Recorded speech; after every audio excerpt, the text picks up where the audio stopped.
परम आदरणीय, परम श्रद्धेय भारत के महान प्रधानमंत्री, विश्व के महान नेता, लीडर, पथ प्रदर्शक श्री नरेंद्र मोदी जी एवं परम आदरणीय, परम श्रद्धेय उत्तर प्रदेश के महान मुख्यमंत्री श्री योगी आदित्यनाथ जी, आप दोनों भारत की महान सपूतों और विभूतियों के नाम मेरा यानी अजय टंडन, अधिवक्ता सर्वोच्च न्यायालय, राष्ट्रीय अध्यक्ष Imandar Bharatiya party, CEO ATC AI solutions private limited का ये खुला पत्र है। माननीय आदरणीय महोदय, एक्चुअली ये खुला पत्र मैं पिछले अपने 7 साल से अधिक के संघर्ष के बाद आप लोगों को एक दो नहीं, सैकड़ों की संख्या में पत्र भेजने के बाद, ज्ञापन भेजने के बाद, याचिकाएं भेजने के बाद कोई जवाब नहीं मिला, तो एक और प्रयास कर रहा हूं कि आपके नाम एक खुला पत्र भेजूं। और ये खुला पत्र है दुनिया के सबसे बड़े लूट, सबसे बड़े फर्जीवाड़े, सबसे बड़े पब्लिक मनी के स्कैम, सहारा ग्रुप ऑफ 5000 फर्जी कंपनियां और 4 फर्जी सोसाइटीज के द्वारा 250 लाख करोड़ की लूट भारत के 50 करोड़ निवेशकों से की गई है पिछले 45 वर्षों में, जिसमें 15 वर्ष बीजेपी का शासन रहा है। 5000 लोग आत्महत्या कर चुके हैं, करोड़ों लोग करने की कगार पे हैं, जिसके लिए एफिडेविट आपको भेजे हैं अनुमति मांगने के लिए, लेकिन आप लोगों के कान में कोई जू नहीं रेंग रही है। कारण पूरा भारत जानता है, आप स्वयं जानते हैं। महोदय,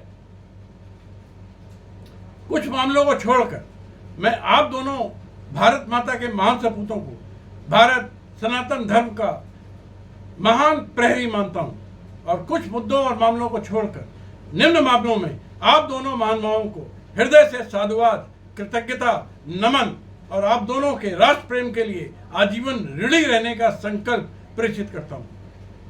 वैसे तो आप दोनों ने ही अपने अपने राजनीतिक जीवन में भारत माता की सेवा के लिए अनेक अनेक महान व महानतम कार्य किए, जिनको पूरा बता पाना संभव नहीं है। उनमें से कुछ कार्य निम्न प्रकार हैं, जिसके लिए आप दोनों ही भारत के सर्वोच्च सम्मान भारत रत्न एवं विश्व के सर्वोच्च सम्मान नोबेल प्राइज के पात्र हैं। आप दोनों द्वारा किए गए मुख्य कार्य, जिसके लिए मैं हृदय से कृतज्ञता एवं धन्यवाद ज्ञापित करता हूं, निम्न प्रकार है। पहला, सनातन धर्म के प्रतीक भारत ही नहीं विश्व के सभी सनातनियों के हृदय व श्वास में निवास करने वाले भारत की महान गाथा के महान सांस्कृतिक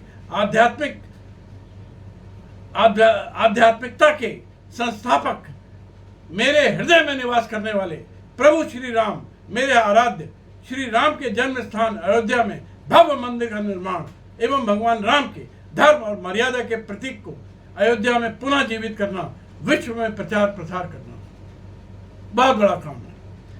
दूसरा, एक वर्ग विशेष के द्वारा बनाए गए वक्फ बोर्ड के फर्जीवाड़े को समाप्त करना और बगैर वोटों की चिंता किए हुए, बगैर सरकार की चिंता किए हुए पूरी हिम्मत के साथ वर्ग विशेष के देशव्यापी लूट के खिलाफ कानून लाना और गरीबों के लिए अपना कंसर्न जाहिर करना। तीसरा, विश्व के सबसे बड़े सनातन धर्म के आयोजन महाकुंभ में 66 करोड़ से अधिक श्रद्धालुओं को स्नान हेतु प्रेरित करना, व्यवस्था करना और सभी सनातनियों को एक छत के नीचे लाना, बहुत महान काम। चौथा, पूर्व 70 वर्षों से धरती के स्वर्ग जम्मू कश्मीर को एक वर्ग विशेष की गुलामी से मुक्त कराना, संविधान के अनुच्छेद 370 व 35A को समाप्त करना। पांचवा, वर्ग विशेष की महिलाओं को 3 तलाक जैसे अमानवीय कुप्रथा से मुक्त कराना। छठा, पूरे भारत में जीएसटी जैसा कानून लाकर भारत के प्रत्येक प्रदेश में अप्रत्यक्ष कर में के क्षेत्र में बड़े पैमाने पर भ्रष्टाचार पर अंकुश लगाना और भारत का राजस्व बढ़ाना। पूरे भारत में शानदार एक्सप्रेसवे, हाईवे निर्माण, शानदार हवाई अड्डे, शिक्षण संस्थाएं, अस्पताल, पुल, रेलवे स्टेशनों का निर्माण करना। 8वां, उत्तर प्रदेश में अतीक अहमद, मुख्तार अंसारी, विकास दुबे जैसे दुर्दांत आतंकवादियों का खात्मा करना और उत्तर प्रदेश में आतंकवादियों को खासकर वर्ग विशेष के अंदर कानून का भय व्याप्त करवाना बगैर उनके वोटों की परवाह किए हुए। व्यक्तिगत रूप से आप दोनों ही ईमानदारी का प्रयास है, लेकिन आप दोनों का मैं बारंबार, और इसलिए मैं आप दोनों का बारंबार नमन और अभिनंदन और प्रणाम करता हूं। अब मैं आप दोनों, जो कि इस सदी का महान विभूति है, का ध्यान निम्न गंभीर तथ्यों की ओर आकर्षित करना चाहता हूं। महोदय, वर्ष 1980 में विश्व के सबसे बड़े बेईमान, फर्जी, देशद्रोही, लुटेरे, संविधान और देश के सभी कानूनों के हत्यारे, भारत की विधायिका, कार्यपालिका, न्यायपालिका, मीडिया को एक जेब में रखने वाले और दूसरी जेब में भारत की जनता से लूटा हुआ काला धन रखने वाले सुब्रत राय सहारा ने सहारा के नाम से देश की भोली वाली जनता को लूटने के उद्देश्य से, इरादे से सहारा समूह की स्थापना की और वर्ष 1980 से लेकर अपनी मौत तक 2023 में मरा ये दुनिया का सबसे बड़ा कमीना आदमी, नवंबर 2023 में तक दुनिया के सबसे बड़े लुटेरे ने 5000 कंपनियां, फर्जी कंपनियां बनाई, 4 फर्जी सोसाइटी बनाई और सभी फर्जी शेल कंपनियां सोसाइटी का कार्यालय 1-2 कपूरथला, थाना अलीगंज, लखनऊ में आता है। जो माननीय योगी जी के क्षेत्र में है, पिछले 8 सालों में मैं 100 शिकायतें योगी जी को वहां की FIR के लिए भेज चुका हूं, जहां से 250 लाख करोड़ का फर्जी उड़ा हुआ है, परंतु योगी जी ने एक बार भी कलीगंज थाना क्षेत्र के और पुलिस कमिश्नर लखनऊ को या DM को इस FIR को दर्ज करने का आदेश नहीं दिया। कारण या तो योगी जी जानते हैं या देश की जनता जानती है, बच्चा जानता है। उपरोक्त 5000 फर्जी कंपनी, 4 फर्जी सोसाइटी की आड़ में करीब 500 फर्जी स्कीमें चलाई गई, बगैर किसी लाइसेंस के चलाई गई। केंद्र सरकार, राज्य सरकार ने आंख मूंद कर चलने दिया। इन फर्जी कंपनियों, सोसाइटी और स्कीमों में सहारा द्वारा विगत 45 वर्षों में भारत के 50 करोड़ निवेशकों से 250 लाख करोड़ की लूट की विवरण संलग्न कर रहा हूं। यदि 50 करोड़ निवेशकों से के साथ उनके परिवारजनों को मिला दिया जाए तो 140 करोड़ भारतीयों से लूट की। इतना ही नहीं, भारत सरकार, राज्य सरकारों को राजस्व के मद में 2250 लाख करोड़ की लूट की, जो कि आयकर, अप्रत्यक्ष कर, कंपनी कानून, SEBI, competition act, multi state credit cooperative society act, BUDS act, RERA, गुंडा एक्ट जैसी 50 कानूनों की हत्या करके, जिसका विवरण संगल भेज रहा हूं। उपरोक्त लूट के परिणाम स्वरूप भारत में 5000 से अधिक निवेशकों ने आत्महत्या कर ली है। सैकड़ों निवेशक आत्महत्या करने की कगार पर हैं, आपसे अनुमति मांग रहे हैं।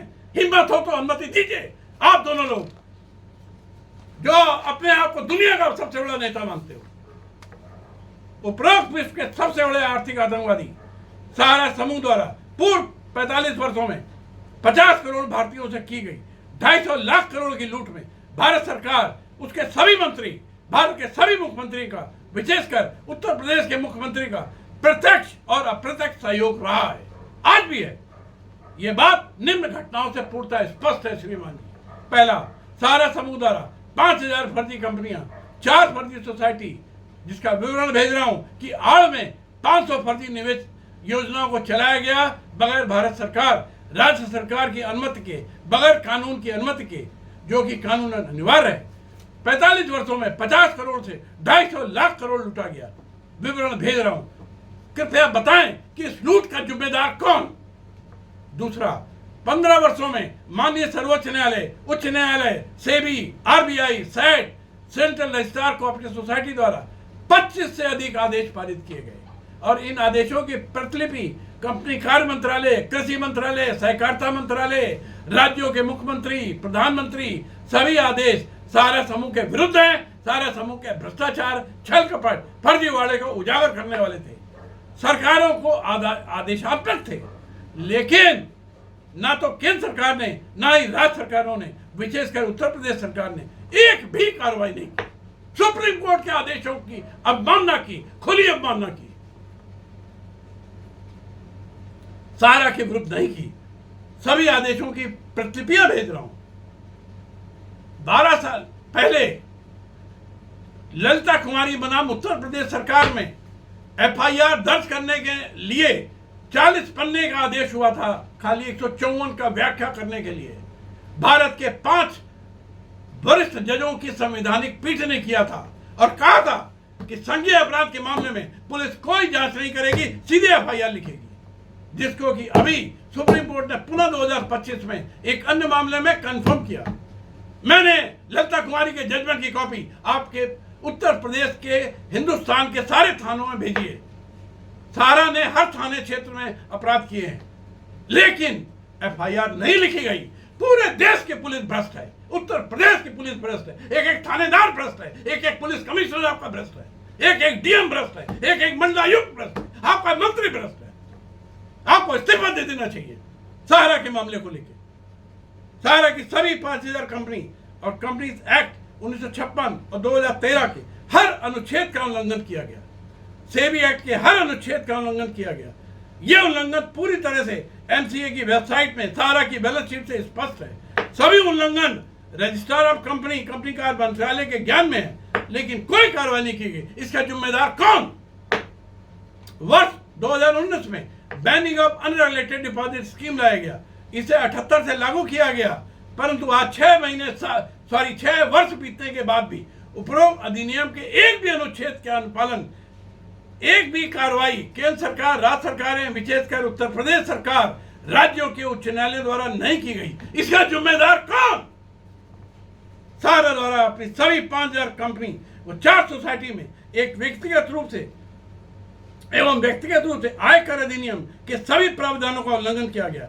आयकर, ब्याज और अर्थदंड के मदों पर सहारा के विरुद्ध 250 लाख करोड़ की देनदारी बनती है, जो पैसा मेरी भारत माता का है।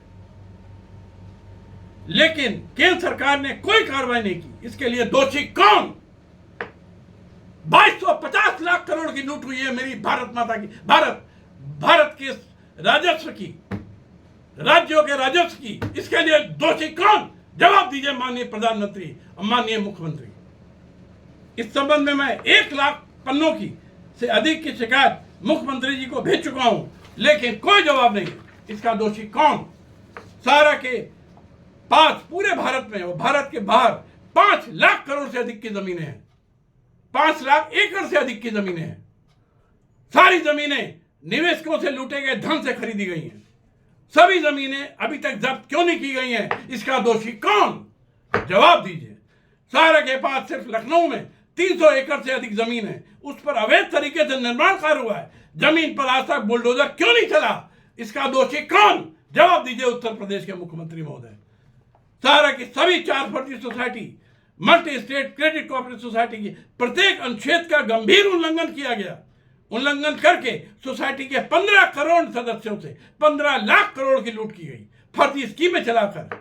यह मंत्रालय वर्तमान में श्री अमित शाह के अंतर्गत आता है, पूर्व में यह मंत्रालय नरेंद्र सिंह तोमर के अंतर्गत आता था।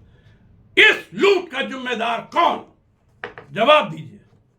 सर्वोच्च न्यायालय ने सहारा के विरुद्ध दिए गए अपने निर्णय दिनांक 31/8/12 में अपील संख्या 9833 में स्पष्ट व्यवस्था दी कि सहारा की कंपनियों के खाते पूरी तरह फर्जी है, छल कपट, धोखाधड़ी से युक्त है। सहारा द्वारा प्राप्त राशियों का कोई हिसाब नहीं है। उक्त निर्णय की प्रति 2012 में भारत सरकार के कंपनी कार्य मंत्रालय को दी गई, परंतु और प्रधानमंत्री को मैंने भेजी, लेकिन आज तक सहारा के खातों का फॉरेंसिक ऑडिट नहीं कराया गया। सहारा कंपनियों का कॉर्पोरेट वेल लिफ्ट नहीं किया गया, सोसाइटी का कॉर्पोरेट वेल लिफ्ट नहीं किया गया। इस संबंध में भी मैंने अनेक बार याचिकाएं माननीय प्रधानमंत्री को, कंपनी कार्य मंत्रालय को, मुख्यमंत्रियों को भेजी, आज तक कोई कार्रवाई नहीं हुई। इसका दोषी कौन? सहारा समूह द्वारा फेमा का उल्लंघन करके भारत के बाहर मैसेडोनिया में लूटे धन से 5 लाख करोड़ का फर्जी निवेश करके साम्राज्य स्थापित किया। इसी प्रकार यूएसए में, यूके में, मॉरिशस में, ब्रिटिश वर्जिन आइलैंड में कुल मिलाकर 10 लाख करोड़ का फर्जी निवेश भारत के गलत तरीके से हस्तांतरित करके साम्राज्य स्थापित किया, विदेश मंत्रालय ने कोई कदम नहीं उठाया। सुब्रत राय के दोनों डकैत लड़के सुशांतु राय, सीमांतु राय, उनकी डकैतिन बहुएं चांदनी राय, ऋचा राय, जो भारत के सबसे बड़े अपराधी हैं, 250 लाख करोड़ के लाभार्थी हैं, भगोड़े की तरह मैसिडोनिया भाग गए हैं। विदेश मंत्री जी, दोषी कौन? मैं नहीं हूं। अगला, सहारा, भारत में सहारा के फर्जीवाड़े का चीफ ओपी श्रीवास्तव, जो दुनिया का सबसे बड़ा डकैत है। मर चुके सुब्रत राय की डकैतिन पत्नी स्वप्ना राय मिलकर आए दिन सहारा की करोड़ों अरबों की संपत्ति आधे से ज्यादा काले धन के रूप में लेकर अपनी अय्याशियों के लिए बेच रहे हैं। ये सारी संपत्तियां निवेशकों के खून पसीने, जीवन भर की कमाई की लूट से बनाई गई। इसका जिम्मेदार कौन? चार सोसाइटीज के निवेशकों के आंसू पोंछने के लिए, जिनका 15 लाख करोड़ लूटा गया, मार्च 2023 में सर्वोच्च न्यायालय के आदेश पर 5,000 करोड़ रुपए सहकारिता मंत्रालय को ट्रांसफर किए गए सेबी द्वारा। लेकिन 2 वर्ष बीतने पर 4,20,417 लोगों को मात्र 362 करोड़ की रकम ही जुलाई 2024 तक वितरित हो पाई। कानून की ऐसी हत्या का जिम्मेदार कौन?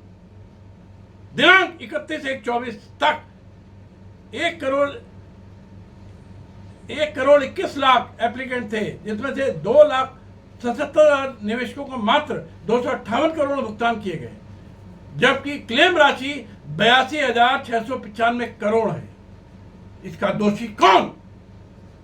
दिनांक 31/8/12 को माननीय सर्वोच्च न्यायालय द्वारा सहारा की 2 कंपनी का 40,000 करोड़ रुपए सेबी के माध्यम से रिफंड करने का आदेश दिया गया था, और इसके लिए सर्वोच्च न्यायालय के भूतपूर्व जज श्री BN अग्रवाल जी की नियुक्ति रिफंड की देखरेख करने के लिए की गई थी। लेकिन आज 12 साल बीतने पर भी 150 करोड़ ही रिफंड हो पाया है, और 150 करोड़ रुपए रिफंड के लिए 150 करोड़ रुपया सहारा के लूटे धन से सेबी ने खर्च कर दिया, जिसमें से करीब 8 करोड़ रुपया भूतपूर्व जज BN अग्रवाल को दे दिया, बगैर किसी कमाई के, बगैर किसी काम के। कोई काम नहीं किया सेबी ने और भूतपूर्व जज ने, सिर्फ लूट करी। 150 करोड़ सेबी खा गई, 8 करोड़ जज साहब खा गए। अगला, मैंने 2 वर्ष पहले ED और CBI को पूरे देश में सभी थानों को विस्तृत याचिकाएं सहारा के विरुद्ध मैं ठोस डायरेक्ट एविडेंस के भेजी, परंतु कोई कार्रवाई नहीं की। सर्वोच्च न्यायालय की संविधान पीठ के निर्णय ललिता कुमारी का स्पष्ट अपमान हो रहा है। दोषी कौन? भारतीय संसद के 14 सदस्यों द्वारा 24/3/2021 को पूरे भारत में banning of unrelated deposit scheme के अनुपालन के संबंध में एक विस्तृत जांच करके रिपोर्ट संसद के पटल पर रखी थी, और रिपोर्ट का सार ये था कि भारत के किसी भी मुख्यमंत्री ने, किसी भी प्राधिकृत अधिकारी ने, डिविजनल कमिश्नर ने, DM ने, पुलिस कमिश्नर ने, किसी भी थानेदार ने उपरोक्त कानून के अनुपालन में अपनी संवैधानिक जिम्मेदारी नहीं निभाई। रिपोर्ट की कॉपी दे रहा हूं, 14 पार्लियामेंटेरियंस की रिपोर्ट है। इसका जिम्मेदार कौन? मंत्री जी। उपरोक्त तथ्यों और सहारा द्वारा अपनी 5,000 फर्जी कंपनी 4 सोसाइटी के आड़ में बगैर कोई वैध व्यापार किए हुए सिर्फ लूट खसोट, भारत की जनता से 250 लाख करोड़ की लूट, सरकार के खजाने से 2,250 लाख करोड़ का नुकसान पहुंचाया। भारत की 140 करोड़ जनता सहारा के महाफ्रॉड के कारण तिल तिल कर मर रही है। श्रीमान जी, इसका दोषी कौन? सहारा समूह के महाफ्रॉड के संदर्भ में एक बात स्पष्ट है कि केंद्र सरकार, राज्य सरकारें एवं भारत की कार्यपालिका, न्यायपालिका, मीडिया, संविधान के प्रस्तावना, प्रियम्बल और मूलभूत अधिकारियों के सभी अनुच्छेदों का खुला उल्लंघन हुआ है। भारत का संविधान प्रमुख उद्देश्य भारत के आम नागरिक के जीवन और अधिकारों की रक्षा करना है, परंतु सहारा द्वारा, केंद्र सरकार द्वारा, राज्य सरकारों के द्वारा भारत की जनता को जानवरों से भी ज्यादा बदतर जीवन जीने पर मजबूर कर दिया है। इसका जिम्मेदार कौन? परम आदरणीय मोदी जी, परम आदरणीय योगी जी, आप दोनों के द्वारा दिए गए राष्ट्र प्रेम से ओतप्रोत, सनातन धर्म से ओतप्रोत मान कार्य के लिए आप दोनों की विभूतियों का बारंबार निवेदन, नमन। परंतु सहारा समूह द्वारा की गई विश्व की सबसे बड़ी लूट का जिम्मेदार कौन? मेरे द्वारा उल्लिखित तथ्यों के संदर्भ में पूरे आदर के साथ दोनों महानुभावों का जवाब चाहता हूं। यही जवाब मैं पिछले 7 वर्षों से मांग रहा हूं। आप दोनों को अलग अलग कई बार पत्र भेज चुका हूं, सैकड़ों बार, परंतु जवाब नहीं मिला। इसके लिए अन्न जल त्याग कर अनशन करने पर मजबूर हुआ हूं। आज दिनांक 5/4/2025 को फूलबाग कानपुर गांधी प्रतिमा के नीचे अन्न जल त्याग कर अनशन करने जा रहा हूं अनिश्चित काल के लिए। और जब तक मुझे अपने प्रश्नों का जवाब नहीं मिल जाता है, गरीब निवेशकों के लिए असरदार तरीके से कार्रवाई नहीं शुरू हो जाती है, अनशन जारी रहेगा। इसके लिए मुझे अपने प्राण ही त्यागने पड़े, त्याग दूंगा। भारत माता की जय, भारत माता की जय, भारत माता की जय।